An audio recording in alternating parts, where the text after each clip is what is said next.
যে মাইলস্টোন স্কুলের খবর কি ভুলে গেছো রে বাবা? দেখো না ভিডিওর মধ্যে মা বাচ্চাকে ধরে কাঁদতেছে, কিন্তু বাচ্চা আগুনে চামড়া জামার সাথে মিলে গেছে। কত সন্তান আগুনে পুড়ে নিজে হাইটা এসে গাড়ির মধ্যে হসপিটালে গেছে। মাকে বলে, আম্মু আমি কোথায় বাঁচবো, কারণ আমি অনেক বন্ধুদের উপকার করেছি, কিন্তু শেষ পর্যন্ত চলিয়া গেল। আবার এক বাচ্চা কাঁদে, আমার মা মরে গেছে, আমি কাকে মা বলে ডাক দিব? ওই আগুনে যখন পুড়িয়ে গেছে, কেমন জানি ওদের অন্তরে করতেছিল। তাকায় দেখতেছে আগুনে চেহারাটা পুড়িয়া যায়, তাকায় তাকায় দেখছে আগুনে পা পুড়িয়া যায়, হাত পুড়িয়া যায়। ও আল্লাহর বান্দার, এই আগুন থেকে আরো কত পাওয়ার আগুন হবে, জাহান্নামের আগুন। জাহান্নামের আওয়াজ, সূর্যের গরমে জমিনটা তামা হয়ে যাবে। জাহান্নামের চিৎকারে হাসরের ময়দানটা থরথর করে কেঁপে উঠবে। আমার আল্লাহ রাগ হয়ে আওয়াজ দিবেন, লিমানিল মুলকুল ইয়াউম। আল্লাহ পাকের কুদরতি আওয়াজে হাসরের ময়দানটা কেঁপে উঠবে। নবীরা পর্যন্ত কান্না শুরু করবেন নিজেদের ফিকিরে। এমন এক অবস্থা হবে, উম্মতেরা পাগলের মতো হয়ে দাঁড়াবে, কোন নবী সুপারিশ করবে না। এক পর্যায়ে তারা আমি মুহাম্মদের তালাশ করবে। আমার কাছে না যাওয়া পর্যন্ত তাদের রাস্তা খুলবে না। হাসরের হাজারো কোটি মানুষের মাঝে আম্মাজান বলেন, নবী আপনাকে কোথায় পাবে উম্মতেরা? নবী বলেন, আয়েশা আমি মাকামে মাহমুদে আমার রবের সামনে সিজদায় পড়ে কান্না করব। ঈসা নবী নিজের চিন্তায় কাঁদবেন, মুসা নবী নিজের চিন্তায় কাঁদবেন, আর আমি মুহাম্মদ একমাত্র উম্মতের চিন্তায় কান্না করব। আর বলবে, হে আল্লাহ আমার উম্মতেরে বাঁচাও, আমার উম্মতেরা যেন জাহান্নামের আগুনে না যায়। ওই সময় আমার আল্লাহ কান্না দেখে আমাকে বলবেন, নবী কাঁদিয়েন না। আমাকে উঠতে বলবেন, আর বলবেন আপনি উম্মত গুলো ধরে ধরে জান্নাতের দিকে নিয়ে যান। আমি তখন উম্মত গুলো বাছাই করে করে জান্নাতের দিকে নিব।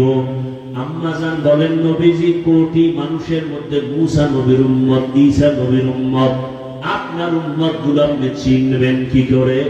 নবী বলেন, আয়েশা কিয়ামতের ময়দানে আমার উম্মত যারা দুনিয়াতে 5 বেলার নামাজ আদায় করত ওযু বানাইয়া, ওই ওযুর জায়গাগুলো নূরের আলোতে ঝলমল করতে থাকবে।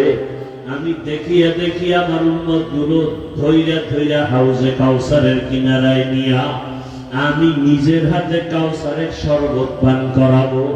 আমার উম্মতের পেয়ালা ভরে ভরে পানি দেব, উম্মতরা পিপাসা নিবারণ করবে। হঠাৎ করে পর্দা পড়ে যাবে, উম্মত এখনো বাকি। ফেরেশতা পর্দা ফালাইলা কেন?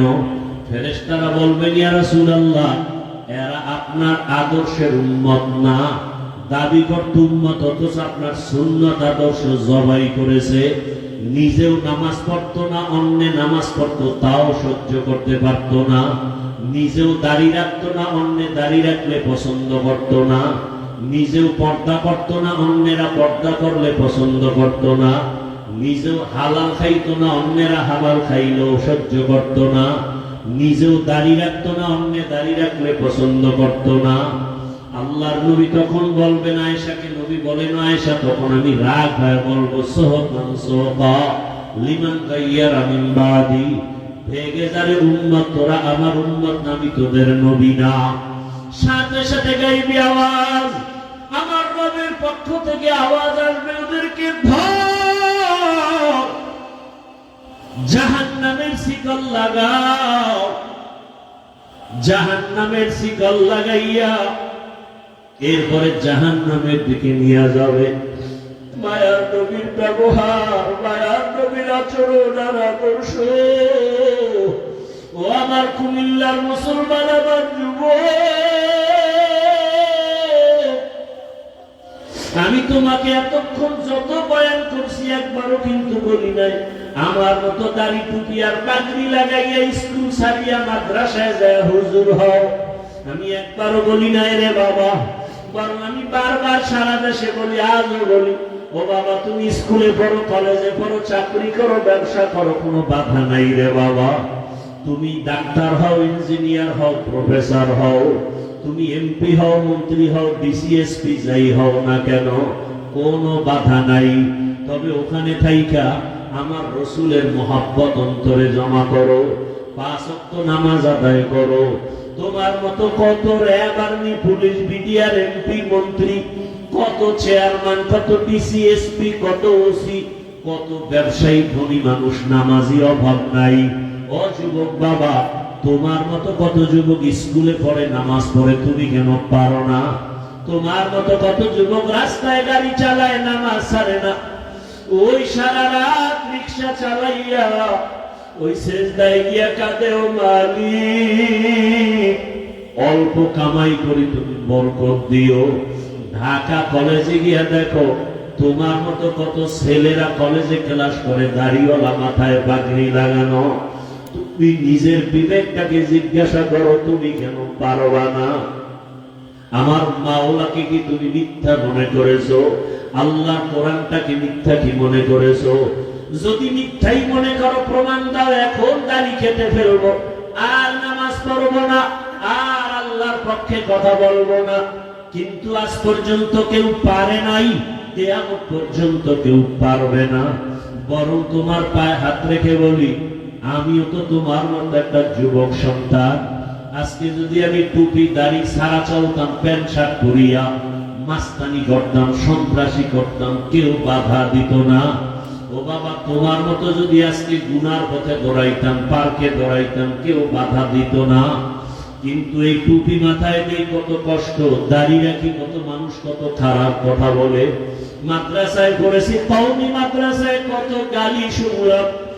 আল্লাহর বান্দা, তাবলীগ করি, পীরের কাছে যাই, কত বাজে কথা শুনি। এরপরেও কেন দাড়ি ফালাই না, টুপি ফালাই না, নামাজ ছাড়ি না, বরং তোমাকেও পাও ধরে ধরে বুঝাই, বাবা আসো, আল্লাহর ঘরে গিয়ে সিজদা দাও, মা বাবার দোয়া দাও, উলামায়ে কেরামের দোয়া নাও, শিক্ষকের দোয়া নাও। কেন রে বাবা? একমাত্র কারণ আমার মাওলার কোরআন সত্য, আমার আল্লাহর কোরআনে যা বলা আছে তাও সত্য। ইন্নাল আবরারা লাফি নাঈম ওয়া ইন্নাল ফুজ্জারা লাফি জাহিম। নেক আমলওয়ালারা জান্নাতের পথিক, গুনাহ যারা করবে তারা জাহান্নামের পথিক। জান্নাতটা কেমন আরামের জায়গা তাও আল্লাহ বয়ান করেছেন, জাহান্নামটা কেমন ভয়ঙ্কর তাও আমার আল্লাহ বয়ান করেছেন।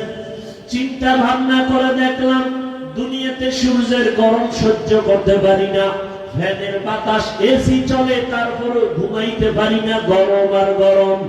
একটা মশায় কামড় দেবে রাতে, আর ঘুম হয় না। গুনাহগারের জন্য যে আযাবের কথা আবার আল্লাহ বলেছে, ওরে ওয়াকুদুহান নাসু ওয়াল হিজারা, ওরে গুনাহ নিয়ে যারা কবরে যাবে, কবরে হাসরে জাহান্নামের আগুন। ওই জাহান্নামের আগুন এত ভয়ঙ্কর, শরীরের যে কোনো জায়গায় লাগা মাত্র কলিজা পর্যন্ত গুনাহ হয়ে যাবে।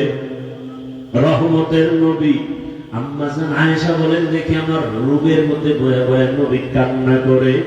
আমি আয়েশা ভয় পেয়ে গেলাম, আমার কোন বেয়াদবির কারণে নবী কষ্ট পাইলেন নাকি। আমি নবীর কাছে গিয়ে আস্তে করে প্রশ্ন করলাম, ইয়া রাসূলুল্লাহ আপনি কাঁদেন কেন? আমার কোন বেয়াদবি হয়ে গেছে নাকি? আম্মা জানকে নবী বলেন, আয়েশা কি বেয়াদবি হবে? আম্মা জান বলেন, ইয়া রাসূলুল্লাহ আমার বয়স কম, অজান্তে না জানি আবার কোন ব্যবহারে কষ্ট পেয়েছেন। কয় না না, তো আপনি কাঁদেন কেন? বলে, রে আয়েশা, আরে আমার হঠাৎ করিয়া দুইটা জিনিসের কথা মনে পড়ে গেল, চোখের পানি আর ধরে রাখতে পারি না রে আয়েশা। একটা হলো, আমার জীবনে একটা দুঃখের সময় ছিল, আমার বংশের লোকেরা এত অত্যাচার করত, আমার পানি পর্যন্ত দিত না। আমাকে 3 বছর পর্যন্ত শিয়াবে আবু তালিবে গৃহবন্দী করে রাখছে। খানা দেয় না, আমি গাছের পাতা চাবায় চাবায় খেয়ে পেটের ক্ষুধা নিবারণ করেছি। ওই সময় আমার আপন ছিল খাদিজা। ওই খাদিজা যখন চলিয়ে গেছে আমি ওর কথা সহ্য করতে পারি না, মনে আসলে চোখের পানি পড়ে। আর আমার হঠাৎ করে চোখের পানি হাসরের ময়দানের হালাত।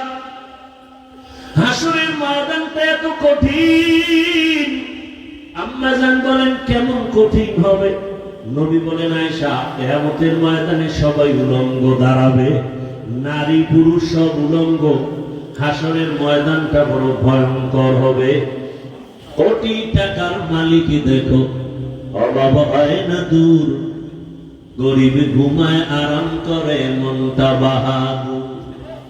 ফেরাউনের লাশটা দেখো মিশর জাদু ঘরে, খায় না মাটি পোকা মাছি সবাই ঘৃণা করে।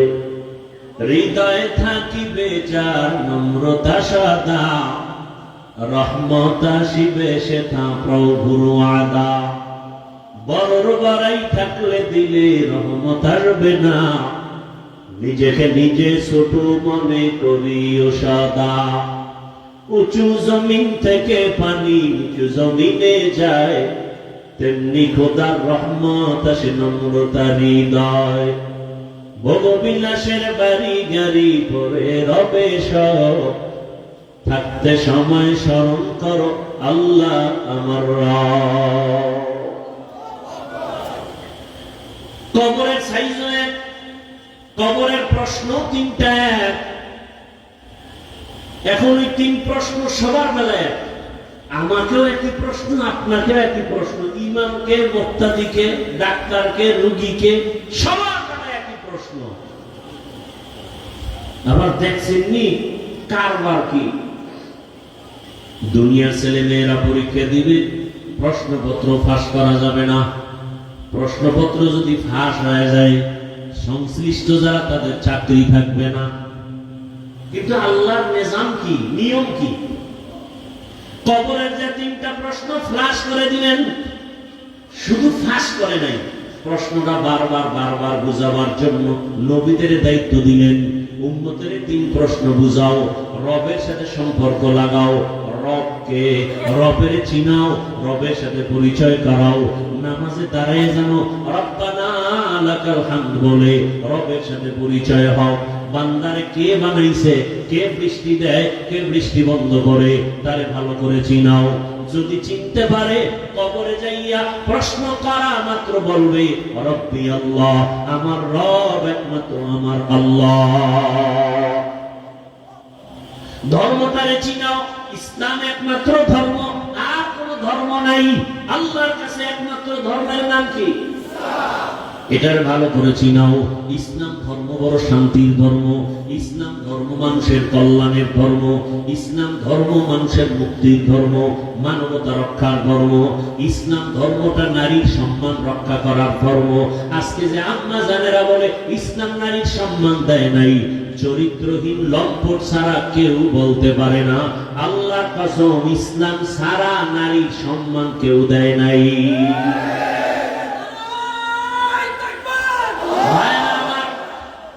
ইসলামটাকে এখনো চিনি না, ইসলামটাকে কেউ কেউ চিনাইছে, এটা বড় বোঝা। অথচ ইসলাম এতটা সব, এতটা মহব্বতের, এতটা আপন যে অন্য ধর্ম পালন করতে কষ্ট, ইসলামে কোনো কষ্ট নেই। এত সুন্দর ধর্ম। দেখেন এখানে যে একটা মগ আছে না, এক মগ পানি বা একটা বোতল এখানে আছে। পানির পিপাসা আপনারও লাগতে পারে, আমারও লাগতে পারে। তা আপনি ধরলেন এই পানির পিপাসার জন্য মগটা ধরবেন বাম হাতে, তাই তো? ধরে আপনি বাম হাতে এক টান দিবেন, 30 সেকেন্ডে পানি শেষ। ঠিক আমিও পানিটা পান করবো পিপাসা নিবারণের জন্য, তবে জীবন চলে গেল, বাম হাতে আমার এই মগ যাবে না, ডান হাতে আসবে। এবং এই একটা মগ পানি আমি পান করব, পান করতে গিয়া আমি পুরাটাই পান করব, তবে 3টে স্টেপ, 6 শ্বাস, 3-4 শ্বাসে আমি পানি পান করব। পানি পান করাও হলো, ইসলামও পালন করা হলো। কথা বুঝেন নাই? আচ্ছা, আপনারা জুতা পরবেন, জুতা আছে না সবার? জুতা পরবেন, জুতা পরে বাসায় যাবেন, আমিও জুতা পরব, তবে নিয়ম আমি আগে ডান পাও ডান জুতায় আগে ঢুকাবো, পরে বাম জুতায় বাম পা ঢুকাবো, এরপরে ডান পা দিয়ে বিসমিল্লাহ বলে কদম শুরু করবো। জুতাও পায়ে দেওয়া হলো, সুন্নত আমল হয়ে গেল।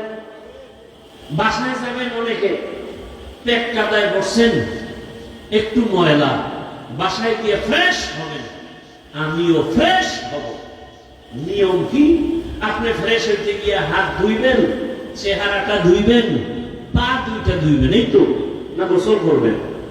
আমিও ফ্রেশ হইতে গিয়া চেহারাটা ধুইব, হাত ধুব, পাও দুইটা ধুইব, তবে আমারটা ওযু হয়ে যাবে, আপনারটা ওযু হবে না। কথা বুঝেন নাই? তাহলে ইসলামটা কঠিন কি? 5 ওয়াক্ত নামাজ পড়বেন ওযু বানাইয়া, নিজেকে ফ্রেশ লাগবে। শীতের সময় মসজিদে আরাম বেশি বাহিরের তুলনায়, গরমের সময় দেখেন মসজিদে এসি লাগানো, বাহিরের থেকে মসজিদে গিয়ে খুব আরাম, নামাজ পড়তে মজা। নফসের গোলামির থেকে একটু অভ্যাস পরিবর্তন করেন। ইসলাম এত সহজ, ইসলামটাকে কঠিন কে আপনাদের বলে? ইসলাম এত কঠিন? ইসলাম কঠিন আমরা বানাইছি। ইসলামের মতো সহজ এবং সুন্দর, কলিজার সাথে আপন করার মতো আর কোন আদর্শ নাই, কোন ধর্ম। আপনি খানা খাইতে বসবেন, বিসমিল্লাহ বলে খানা খাবেন, ডান হাতে খানা খাবেন। আপনি ডান হাত দিয়েও খাবেন, বাম হাত দিয়ে আবার লবণ দিবেন। কেন? এখানে বাথরুমের ফেলেবার আছে, এই জন্য না? সে বলেন বাম হাতে লবণ নেই, ভদ্রতা। বাম হাতে লবণ নেই, ভদ্রতা। আর ইসলাম বলে এটা অভদ্রতা। দেখেন না কিছু ভদ্র মানুষ ডান হাতে বিড়ি টানে, বাম হাতে চা টানে, পায়ের উপরে পাও ফলায়, মনে করে খুব দাম। আল্লাহ হেদায়েত দান করুন। তাহলে যে যেই লাইনেই থাকি, কবরে যাওয়ার আগে কিন্তু বাহাদুরি শেষ। কাফনে ঢুকলাম, কে গরিব, কে ধনী, কে বড় লোক, কে ছোট লোক, কোনো ভেদাভেদ। কবরের ওই 3 প্রশ্ন সবাই বুঝাইতেছে, রবের চিনো, ইসলাম চিনো, আর রহমতের নবীর সাথে সম্পর্ক জোড়াও, রহমতের নবীর সাথে সম্পর্ক লাগাও। রহমতের নবীরে পাই নাই, রহমতের নবী রেখে যাওয়া সুন্নতি আদর্শের মালা গলায় লাগাও। কুমিল্লার যুবক বাবারা বলো, নবীজি রেখে যাওয়া সুন্নতের আদর্শগুলো পালন করবে হিন্দুরা। কারা? কোন দেশের মুসলমান বলে? বুঝে না। নবীজি রেখে যাওয়া আদর্শ পালন করবে কারা? মুসলমান। কোন দেশের মুসলমান? সারা দুনিয়া, শুধু কুমিল্লা বা বলেন? কুমিল্লা মাইনাস তো দাড়ি নেই কেন? সুদের টাকায় ব্যবসা কেন? উপযুক্ত মাইয়া বেপরদায় কলেজে দৌড়ায় কেন?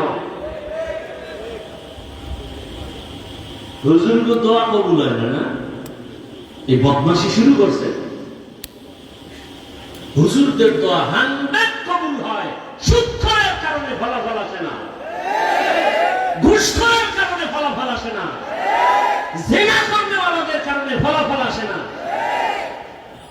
ঘরে ঘরে জিনা, আর জিনার মেশিন তো এখন হাতে। কি? মোবাইল। চোখের জিনা, কানের জিনা, জবানের জিনা, অন্তরের জিনা, সারা রাত ঘরের মধ্যে, রুমে রুমে। ছেলে মোবাইল চালায়, মেয়ে মোবাইল চালায়, স্ত্রী মোবাইল চালায়। কি দেখে? ওয়াজ দেখে। হ্যাঁ, যেই পরিমাণ অপরাধ ঘরে ঘরে চলে, এতে তো গজব আসা দরকার ছিল, কঠিন আসে না কেন? একমাত্র রাহমাতুল লিল আলামিনের উম্মত হওয়ার কারণে। কিন্তু কপাল খারাপ, চিনলাম না সে দয়ার নবী কেমন। উম্মতের কান্ডারি নবী,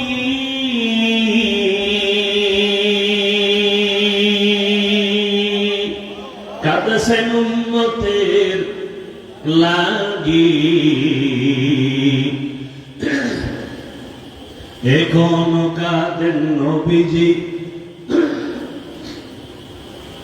এখন কাঁদেন নবীজি শুয়ে মদিনার পানে, নবী বিনে কে দাঁড়াবে পুলসিরাত মিজানে, নবী বিনে কে দাঁড়াবে পুলসিরাত মিজানে। কেমন মায়ার নবী আমার, নবী রাস্তা দিয়ে চলতেছেন, গাছের গোড়ায় হরিণী বাঁধা, নবীরে দেখে সালাম দিছে, নবী সালামের জবাব দিলেন। হরিণী কি কথা বলতে পারে? সারা দুনিয়ার মানুষের বিবেক বলে পারে না, আল্লাহ বলেন আমার কুদরতে পারে। আল্লাহর কুদরতে পারেনি, এই বিশ্বাস যদি না থাকে তো আপনার ঈমান নেই। মরা গাছে কথা বলতে পারে না, আল্লাহর কুদরতে পারেনি, যদি বিশ্বাস না থাকে ঈমান নেই। কথা বুঝে আসছে? পিপিলিকা কথা বলতেছে, জমিন থেকে 9 মাইল উপরে সুলাইমান নবী ডাইরেক্ট কথাগুলো শুনতেছে। কার কুদরত? জোরে বলেন। হরিণী রহমতের নবীকে সালাম দিলেন, নবী সালামের জবাব নিলেন, নবীকে আবদার জানালেন। রহমতের নবী আমার আল্লামা জালালউদ্দিন রুমি রাহমাতুল্লাহ আলাইহি, জগৎ বিখ্যাত একজন বড় আলেম, এত বড় আলেম, তিনি ঘটনা লিখছেন। হরিণী নবীকে বলতেছেন, ইয়া রাসূলুল্লাহ, এক ইহুদি আমাকে বেঁধে রেখেছে প্রায় 3 দিনের মতো, তো আমাকে জবাই করবে, এজন্য কোনো দুঃখ নাই, তবে ইয়া রাসূলুল্লাহ আমার জঙ্গলে বাচ্চা আছে, আমার বাচ্চাগুলো মা মা বলে চিল্লায় কাঁদে, নবী যদি একটু আমাকে সুযোগ দেওয়া হয় আমি আমার বাচ্চাগুলোকে দুধ পান করায় চলে আসব। রহমতের নবী আমার চিন্তায় পড়ে গেলেন, হরিণীকে যদি আমি ছেড়ে দেই আমার তো কোনো সুযোগ নাই, মালিক ইহুদি, তার থেকে অনুমতি নিতে হবে, তাহলে ইহুদির বাড়ি যাব। আমি রহমতের নবী, ইহুদির বাড়ি কেমনে যাই? আল্লাহর হুকুম, রহমতের নবী ইহুদির বাড়ির দরওয়াজায় দাঁড়াইয়া ডাক দিয়া বলে, ইহুদি ভাই কে তুমি? বলে আমি আব্দুল্লাহর সন্তান মুহাম্মদ সাল্লাল্লাহু আলাইহি ওয়াসাল্লাম। কেন আসছো? বলে জঙ্গলের কিনারায় হরিণী বাঁধা, একটু যদি ছেড়ে দাও বাচ্চাকে দুগ্ধ পান করায় আবার চলে আসবে। ইহুদি কয়, আব্দুল্লাহর ছেলে মুহাম্মদকে সবাই পাগল বলে, আসলেই তুমি পাগল, কারণ বাচ্চাটা হরিণী ছেড়ে দিব, বাচ্চাকে দুধ পান করায় আসবে, এটা কেমন কথা? রহমতের নবী বলেন, ইহুদি ভাই যদি ফেরত না আসে হরিণী, তুমি যে ছুরিটা নিয়া হরিণীটাকে জবাই করবা, ওই ছুরি নিয়ে দাঁড়াও, আমি গাছের গোড়ায় দাঁড়িয়ে আছি, টাইম মতো যদি হরিণী না আসে ওই ছুরিটা আমি মুহাম্মদের গলায় লাগাই দিই। কেমন রহমতের নবী আমার, একটা হরিণীর জন্য কি মায়া রহমতের নবীর অন্তরে। রহমতের নবী কাউকে বেতের বাড়ি দিতে হয় নাই, 13 বছরের মেহনতে বড় বড় বেঈমান কালেমার পতাকা দলে আসছে, এমন ভাবে আসছে আল্লাহ নিজে জান্নাতের টিকিট পাঠায় দিয়েছেন দুনিয়াতে জিন্দা হালাত। কয়জনের নামে? 10 জন সাহাবা। এর মধ্যে প্রথম কে বলেন না কেন? আবু বকর। দ্বিতীয় কে? ওমর। এক একজনের ঘটনা যদি বলতে থাকি, কে আবু বকর, কে সে ওমর, সমস্ত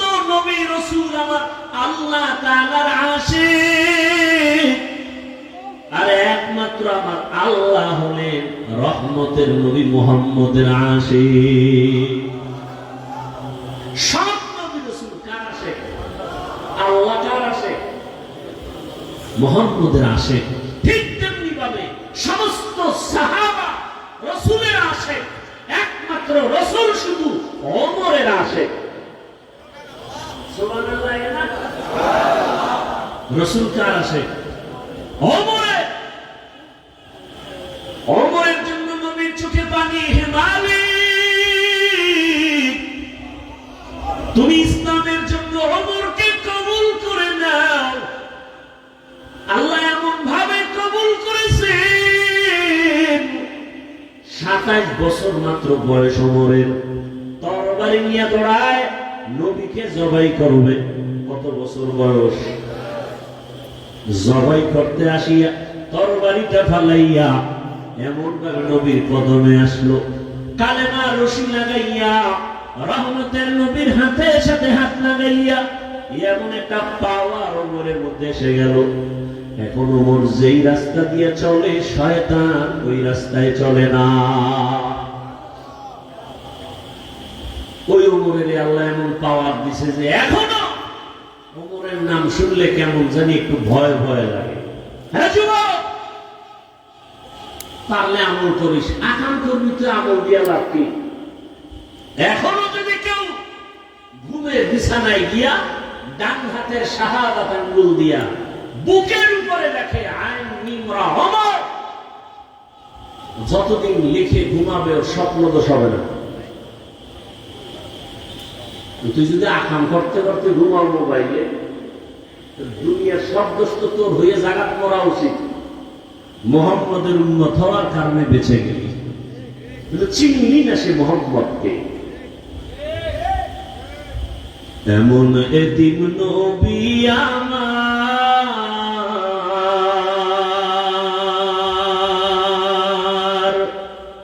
পিতা মাতা নাই যে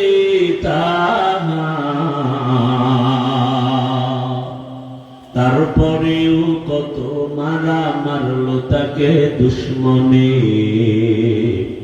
নবী বিনে কে তরাবে পুলসিরাত মিজানে, নবী বিনে কে তরাবে পুলসিরাত মিজানে। রহমতের নবী আমার।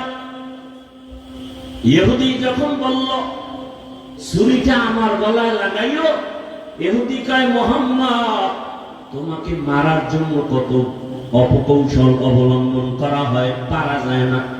সুযোগ যখন তুমি দিয়েছ, হাত ছাড়া করা যাবে না। হেফাজতের মালিককে।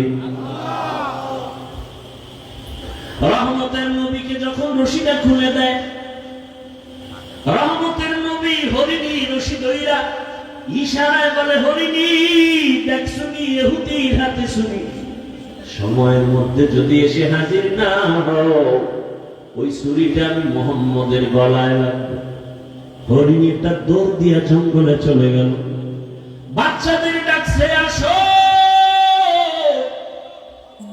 কণ্ঠ পায় বাচ্চাগুলো জঙ্গলের ভেতর থেকে দৌড়ায়। আল্লামা জালালউদ্দিন রুমি রাহমাতুল্লাহ আলাইহি তিনি ঘটনা লিখেন মাআরিফে নবীর ভেতরে। যখন মা একটা চিৎকার দিছে, বাচ্চাগুলো এসে মায়ের কাছে মাথা নত করে চোখের পানি ছেড়ে বলে, মা তুমি এতদিন আসো নাই, মা মা করে চিল্লাইলাম, এখন তুমি হঠাৎ করে আসলা, তার কারণটা কি? কেমনে? হরিণীয় চোখের পানি ছেড়ে বলে, ও সন্তানেরা, কথা বলার সময় নাই, আমাকে ইহুদি বেঁধেছে। রহমতের নবী রাস্তা দিয়ে চলতেছিলেন, আমি দেখা অনুরোধের কারণে নবী ছাড়ছি, কিন্তু কথা বলা যাবে না। ইহুদি রশি নিয়ে দাঁড়ানো, ছুরি নিয়ে দাঁড়ানো, সময়ের মধ্যে যদি আমি হাজির হতে না পারি, ইহুদি ছুরিটা আমার গলায় না লাগাইয়া রহমতের নবীর গলায় লাগাই দিবে। বাচ্চাগুলো চিল্লায়, মা যে এত দয়া তোমাকে করছে, তারে একটা নজর না দেখা দুধ আমরা কোনদিন পান করব না, চলো তারে একটা নজর দেখবো কেমন মার নবী। হরিণ দেখবেন কেমন মায়ার নবী আমার হরিণী যার দ্বারা এত উপকৃত হলো, বাচ্চাগুলো আইসা নবীর সামনে সময়ের আগে হাজির, হরিণীও হাজির, মাথা নত করে সালাম দিল। হরিণী মাথা নাড়ায় নাড়ায় কি যেন নবীকে বলতেছে, নবী শুনতেছেন। নবীর চোখ দিয়া পানি আছে, ইহুদি তাকায় তাকায় দেখতেছে, ডাক দিয়ে কয় আব্দুল্লাহর সন্তান। ওই হরিণীটা কি যেন বলে বুঝলাম না। রহমতের নবী বলে, ও ইহুদি ভাই, এই বাচ্চাগুলো কয়েকদিন পর্যন্ত খানা পায় না, মা মা বলে চিল্লাইয়া ক্ষুধার যন্ত্রণায় তারা বেহুশ। আজকে মাকে পাইয়াও দুধ পান করে নাই। যখন আমার কথা শুনছে বাচ্চাগুলো রেডি হয়ে গেছে, আমাকে একটা নজর না দেখে মায়ের গোলামে মুখ লাগায় দুধ পান করবে না। ইহুদির কথা শুই না তরবারিটা ফালাইয়া ডাক দিয়ে কয়, রে আব্দুল্লাহর সন্তান, এতদিন আমাদেরকে ভুল বলা হইতো, আজকে হরিণী যদি তোমাকে চিনে, আমি মানুষ হয়ে কেন চিনতে পারি নাই? আমাকে তুমি মাফ করে দাও, বেয়াদবি করে ফেলেছি, আমাকে তুমি কালেমা রশিদ লাগাইয়া দাও।